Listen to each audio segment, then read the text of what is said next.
मना हमारे कोई छटैयो नहीं है वाका भरत मोटा से बाप आला वो हेरे धरतिया मैया या ना नटवा गई आला मत करो बेटा आला ना करे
ये जलवा के जना बहाई के खून नट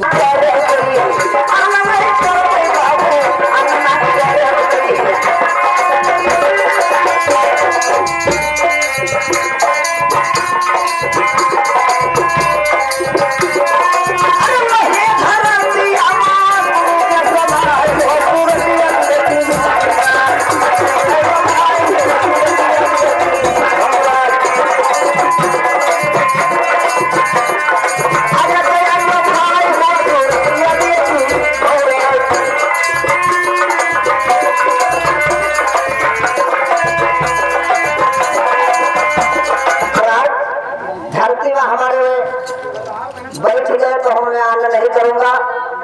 मैंने और दूसरा शब्द क्या कहा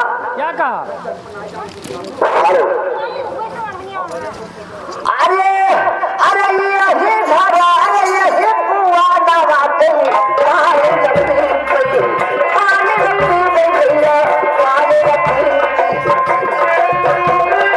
अरे यही धारा अरे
अरे सुन ले वो मिल के कथा होई मिल ले कथा सब कठिया हिला मिल के कथा माथा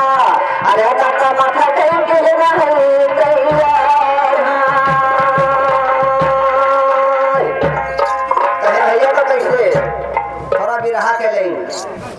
हरे जब दस माथा कहीं तैयार भई जाओ भैया दस माथा कहीं